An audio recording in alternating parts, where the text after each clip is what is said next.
2차 세계대전을 배경으로 해서 실제로 있었던 일을 배경으로 만들어진 그 영화가 한 가지가 있습니다. 쉰들러 리스트라고 93년도에 나왔으니까 벌써 10년 넘게 훨씬 전에 나온 영화가 되겠네요. 실제로 오스카 쉰들러라고 하는 그 인물을 실화를 바탕으로 해서 이제 먼저 책이 나오게 되고 그 책을 바탕으로 이제 영화가 만들어졌습니다. 유명한 감독인 그 스티븐 스필버그가 흑백 영화로 이제 만들어서 큰 인기를 얻었지요.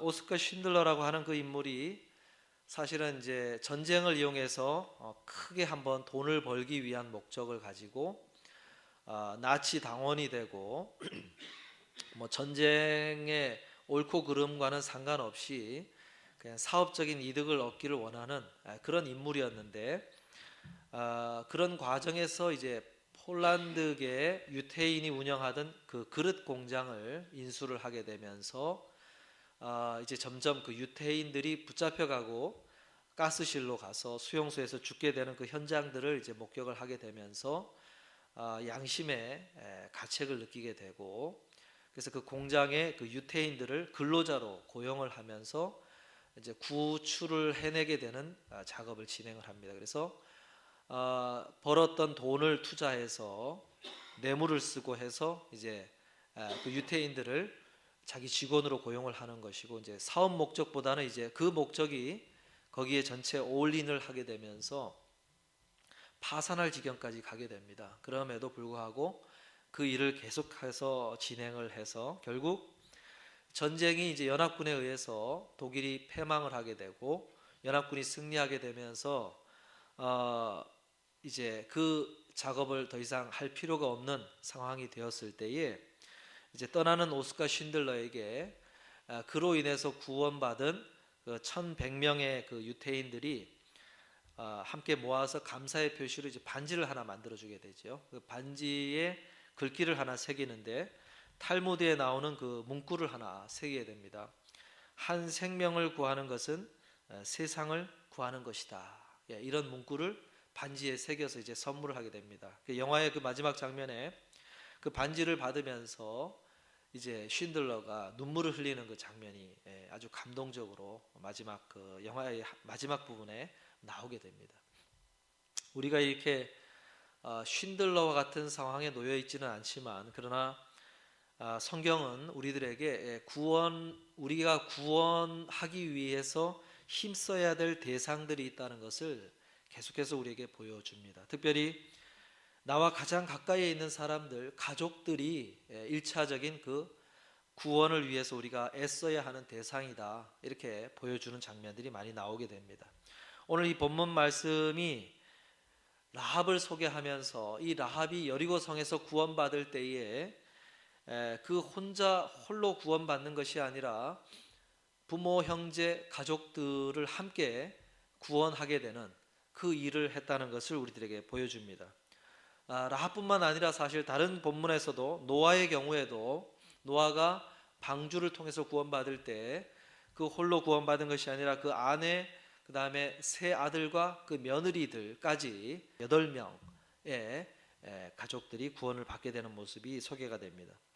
아브라함의 조카 롯의 구원, 소돔성에 살던 롯이 구원받을 때 역시 두 천사에 의해서 롯과 그 아내 그리고 두 딸이 천사에 의해서 구원받게 되는 장면을 성경이 소개를 해줍니다.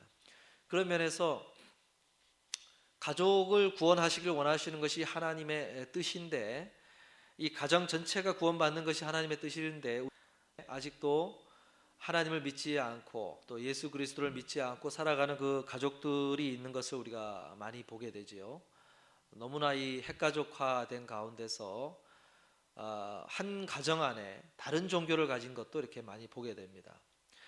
그것을 우리가 생각할 때에 라합의 이 본문 말씀을 보면서 어떻게 라합의 가족들이 구원이 이루어지는지 우리가 살펴볼 때에 하나님이 우리들에게 어떤 지혜의 말씀, 또 우리에게 원하시는 그런 메시지를 주시리라 믿으면서 오늘 말씀을 함께 몇 가지 묵상하기를 원합니다. 우리 다 같이 12절의 말씀을 함께 읽어보도록 하겠습니다. 12절입니다.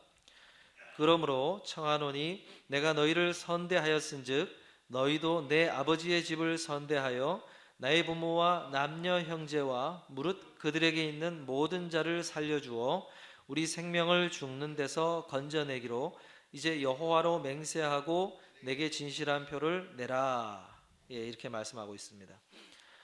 라합은 두 정탐꾼을 숨겨주면서 그들에게 요청하기를 자신과 부모 그리고 형제들과 그들의 가족들 모두에 대한 구원에 대해서 보장해 달라고 요청을 합니다.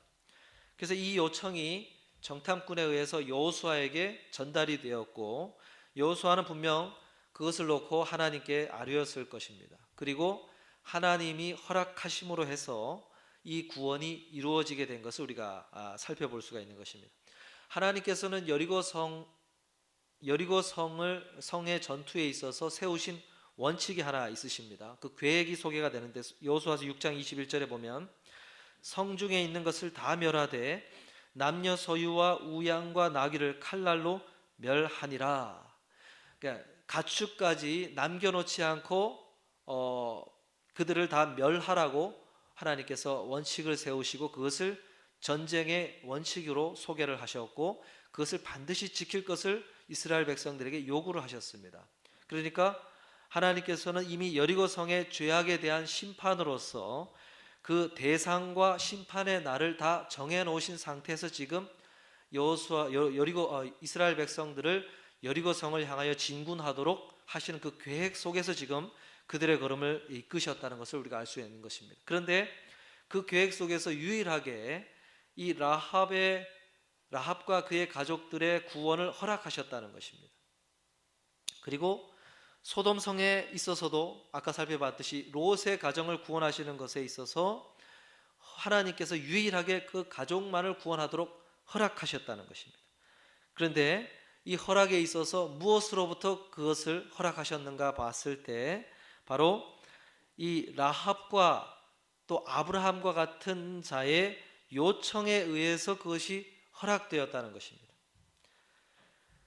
아브라함의 그 소돔 성의 멸함에 있어서도 하나님께서 그 롯을 구원할 때에 그 이유를 소개하시는데 창세기 19장 29절에 보면 하나님이 들의 성들을 멸하실 때 곧 롯에 거하는 성을 엎으실 때에 아브라함을 생각하사 이렇게 얘기합니다. 아브라함을 생각하사 롯을 그 엎으시는 중에서 내어 보내셨더라. 아브라함이 어떻게 했습니까? 소돔 성에 대한 심판을 하나님께서 아브라함에게 알리시니까 아브라함이 의인이 그 성에 있으면 멸하시려나이까 하면서 그 의인을 두고 대화를 나눕니다. 직접적으로 롯의 구원을 요청하지는 않았으나 그 의인을 이야기를 하면서 롯의 가정에 대한 구원을 암묵적으로 요청을 한 것입니다. 그렇기 때문에 하나님께서 아브라함을 생각하사 롯과 그의 가족들을 구원해 내셨다고 말씀해 주고 있는 것입니다. 라합의 같은 경우는 딸로서 자식으로서 부모와 형제들을 대한 요청을 했고 아브라함 같은 경우는 삼촌이자 일종의 아버지로서 롯의 구원을 요청해서 그 가족에 대한 요청을 하나님께서 허락해 주셨다는 것입니다.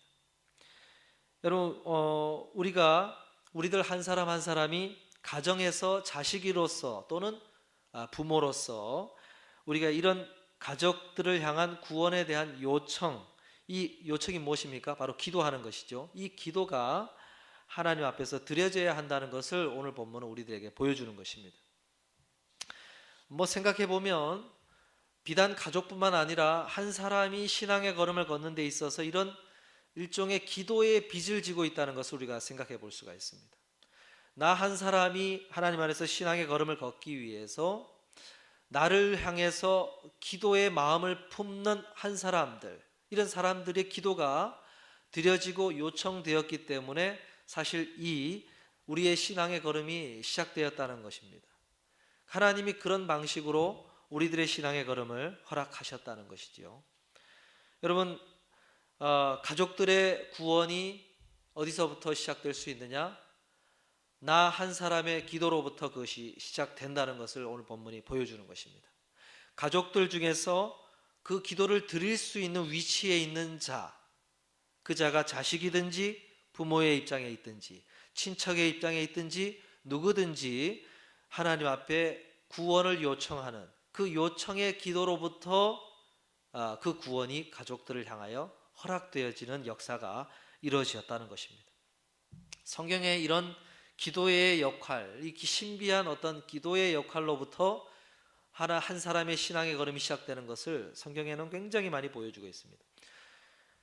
사도 바울의 그 신앙의 걸음이 시작되기 위해서 9장에서 사도 바울의 회심이 일어나는데 그 이전에 7장에서 누구의 기도가 드려집니까? 바로 스데반 집사님의 기도가 드려지는 것입니다. 저들의 죄를 저들에게 돌리지 마옵소서 하고 저들의 죄를 용서해 달라는 그 기도가 드려지는데 그 현장에 사도 바울이 있었고 이 기도 속에서 후에 사도 바울을 향한 놀라운 구원의 역사가 허락되어지는 것이 보여지는 것입니다. 그리고 요한복음 17장에 가보면 예수님께서 제자들을 향해서 드리는 기도가 나오는데 그 기도에 보면 제자들의 그 신앙의 걸음이 어떻게 이어질 수 있었는가 생각해 보면 바로 예수님의 기도 덕분에 제자들의 걸음이 가능했다는 것을 우리가 생각해 볼 수가 있는 것입니다. 제자들의 하나됨, 제자들의 믿음이 잃어버리지 않는 것, 저들이 진리의 말씀을 듣고 깨닫게 되는 것, 이 모든 것들이 예수님의 기도에 등장을 하고 있는 것을 볼 때에 예수님께서 홀로 기도하실 때 그 기도 내용 속에 제자들을 향한 기도가 있었기 때문에 저들이 그 걸음이 가능했구나 하는 것을 우리가 알 수 있게 되는 것입니다. 사랑하는 성도 여러분, 가족들을 향해서 그리고 나의 소중한 사람들을 향해서 라합과 같은 그런 책임감을 가지고 내가 저들을 위해서 기도해야 된다고 하는 그 기도의 책임을 가지고 하나님 앞에 기도하실 수 있는 저와 여러분 될 수 있기를 주의 이름으로 축복합니다. 이제 라합과 그 두 정탐꾼 사이에서 좀 더 세부적으로 그 구원의 과정이 어떻게 이루어졌는지를 한 3가지 정도로 우리들에게 주는 메시지가 담겨져 있는데 우리 14절의 말씀을 한 번 더 읽어보도록 하겠습니다. 14절입니다. 두 사람이 그에게 이르되 내가 우리의 이 일을 누설치 아니하면 우리의 생명으로 너희를 대신이라도 할 것이요 여호와께서 우리에게 이 땅을 주실 때에는 인자하고 진실하게 너를 대우하리라 말씀합니다.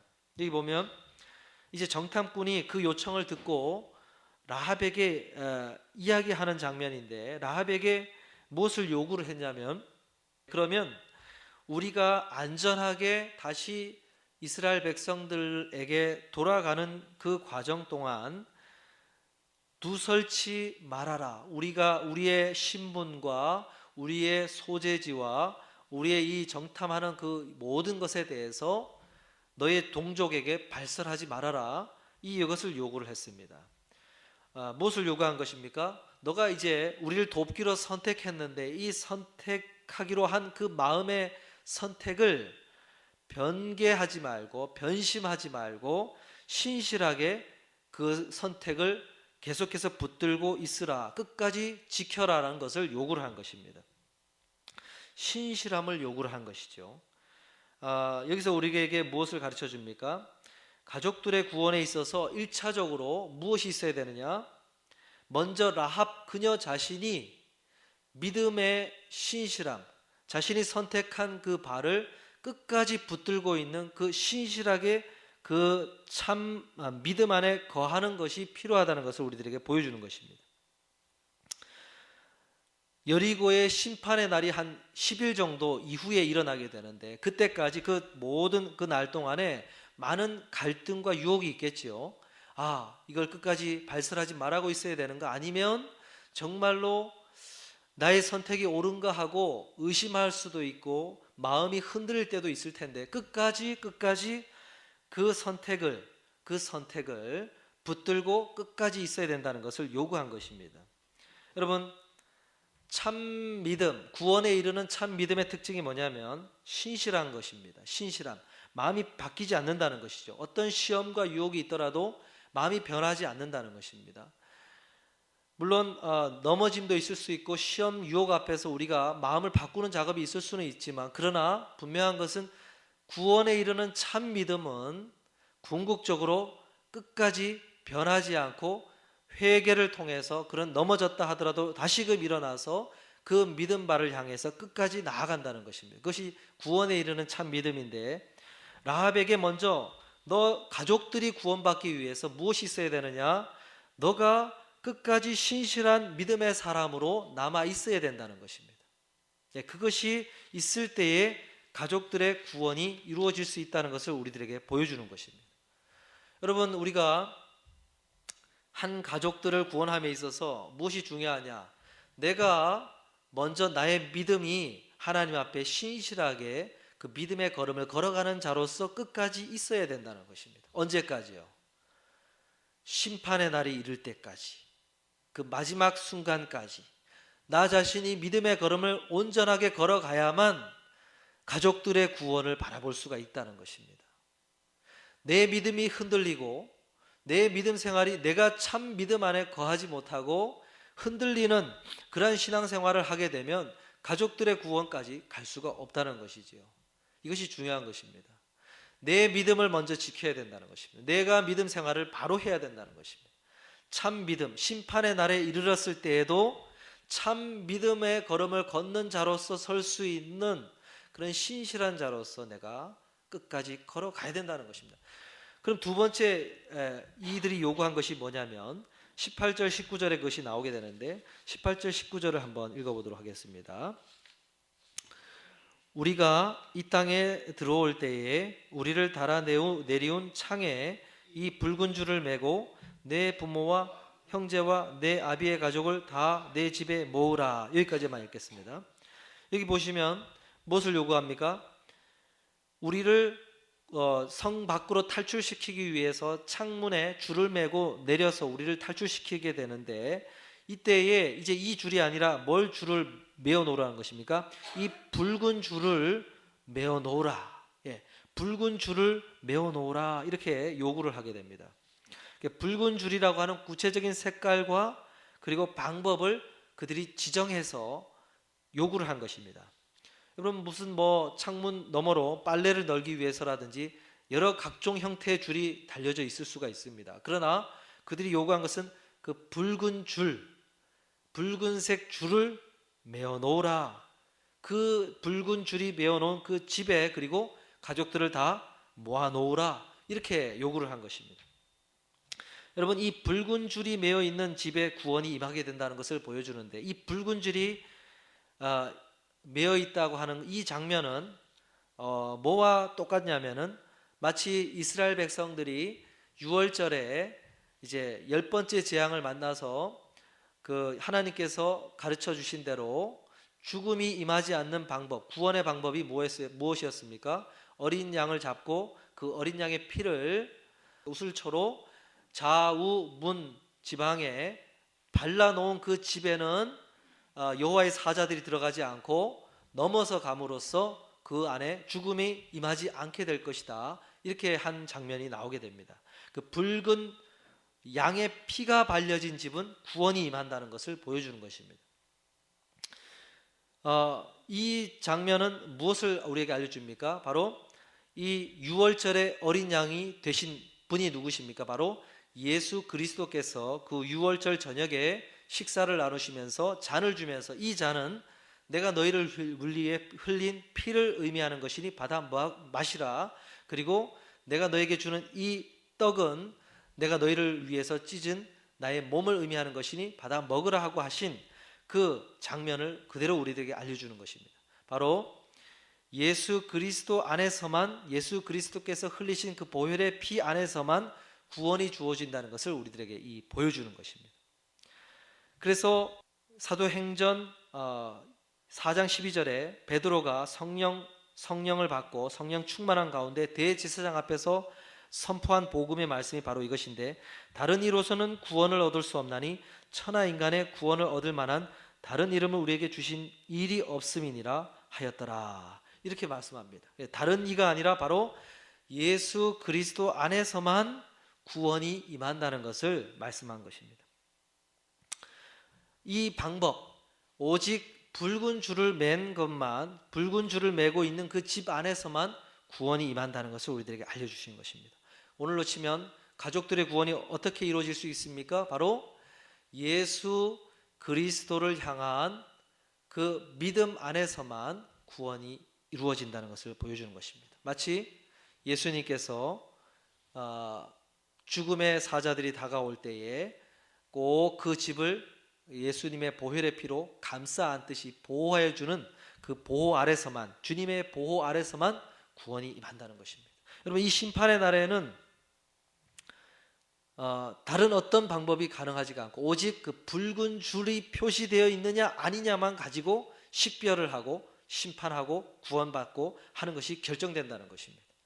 오늘 우리들에게 임하는 그 하나님의 심판의 날이 임할 때에 무엇만이 가능한 것입니까? 붉은 줄, 바로 예수 그리스도를 믿은 믿음 안에서만, 예수님이 보호해 주시는 생명책에 기록된 그 이름이 있는 자만 구원받게 되는 것을 우리들에게 알려주는 것입니다.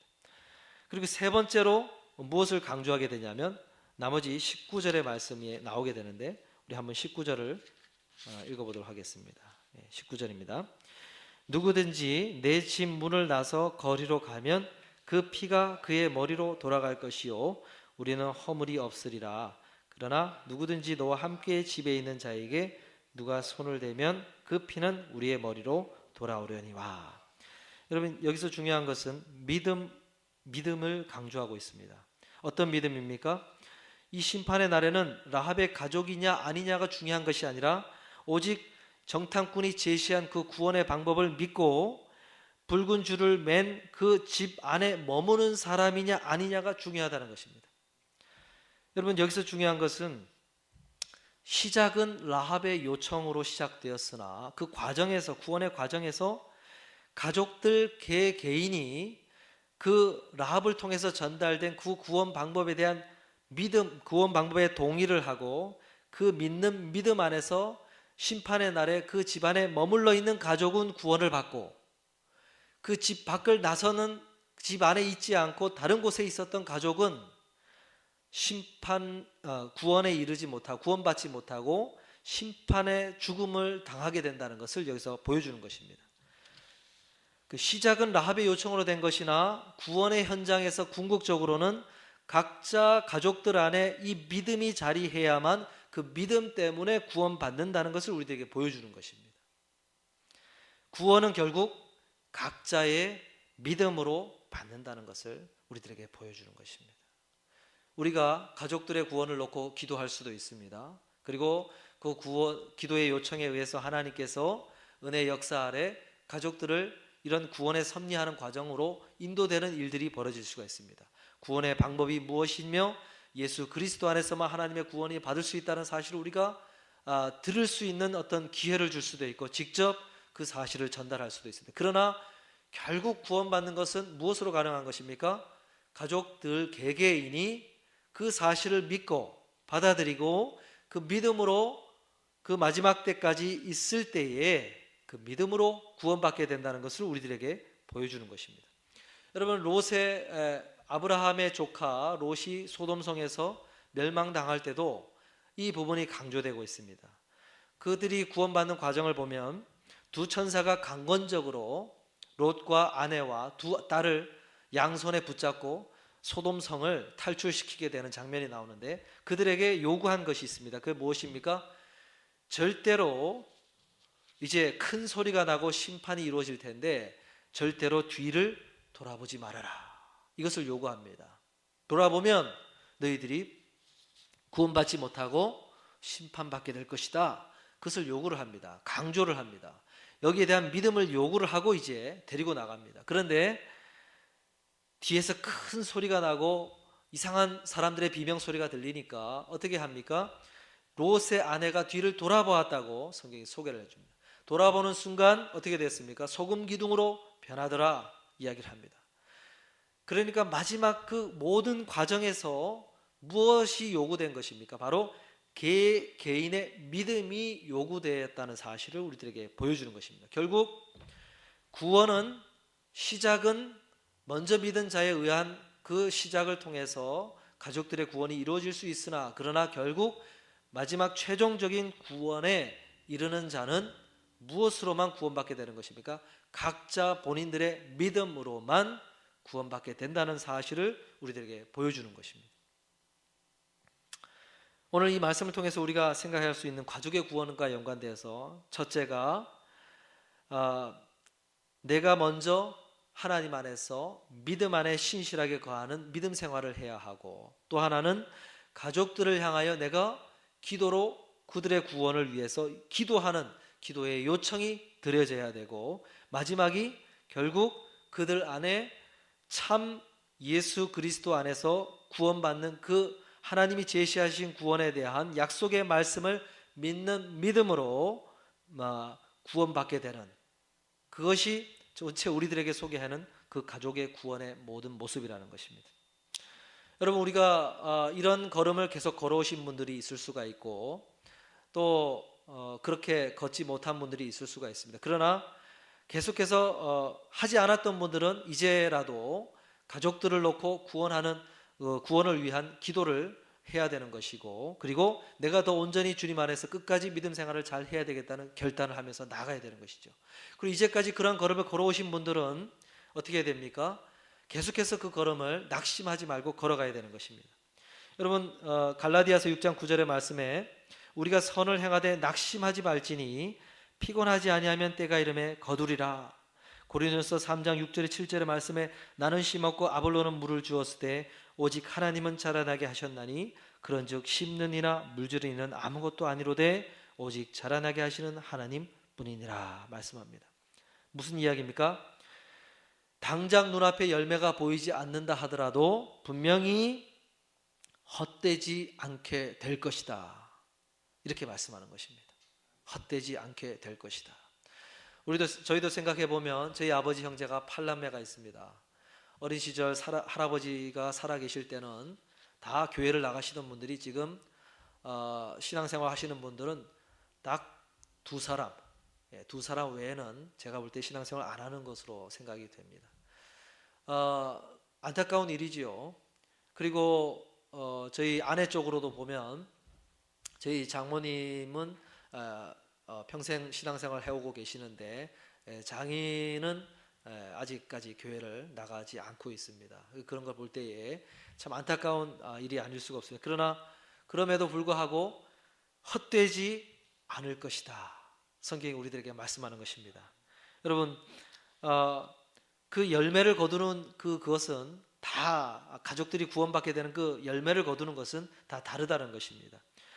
바울과 실라가 복음을 전할 때 빌립보 성에서 복음을 전했습니다. 그럴 때 그것 때문에 감옥에 갇히게 되는데, 그 감옥에 갇혔을 때에 밤중에 찬송을 부르고 기도를 합니다. 이때 우르르 지진이 일어나면서 옥문이 열리게 되는 사건이 벌어지는데, 그때 간수가 있었는데 감옥을 관리하는 간수가 잠이 들었다가 그 지진 소리에 깨어보니 옥문이 열려있고 죄수가 없는 것처럼 보이니까 큰일 났구나 하고는 자살을 하려고 합니다. 그럴 때에 우리가 여기 있으니 안심하라 하고는 바울이 간수의 그 장면을 말리게 되는데, 그때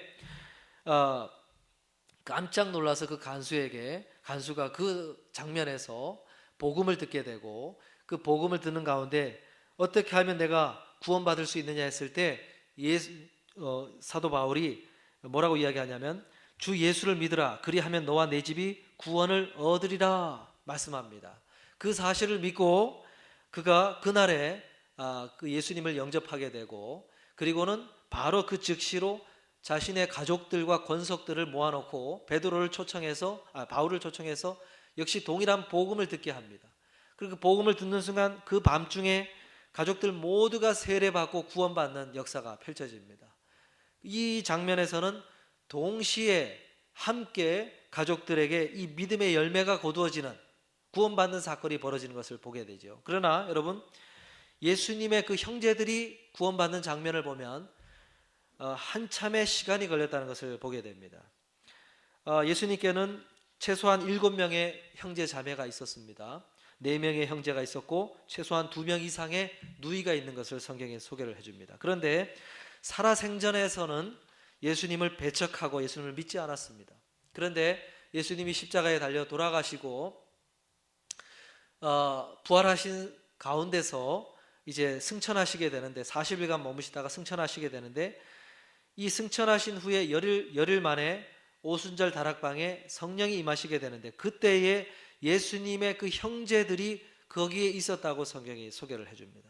사도행전 1장 14절 15절에 보면 여자들과 예수의 모친 마리아와 예수의 아우들로 더불어 마음을 같이하여 전혀 기도에 힘쓰니라 모인 무리의 수가 한 120명이나 되더라. 예수님이 약속하신 바 성령을 기다리는 120명의 문도 속에 그 예수님의 형제들이 거기에 와 있었다는 것입니다. 무엇을 이야기합니까?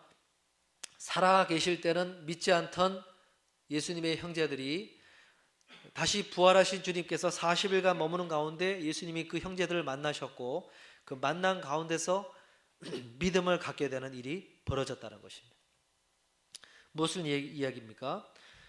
우리가 가족들의 구원을 놓고 기도하고 말씀을 듣게 하고 그렇게 애쓰고 수고한 것이 우리가 죽고 나서 열매를 맺을 수도 있다는 것을 보여주는 것입니다. 사랑하는 성도 여러분, 오늘 우리들이 이런 뿌린 것이 헛되지 않고 때가 이르러 귀한 열매로 나타나리라는 그 믿는 믿음으로 늘 그들을 향하여 기도하는 기도의 걸음을 걷는 저 여러분 될 수 있길 주의 이름으로 축원드립니다. 기도하겠습니다.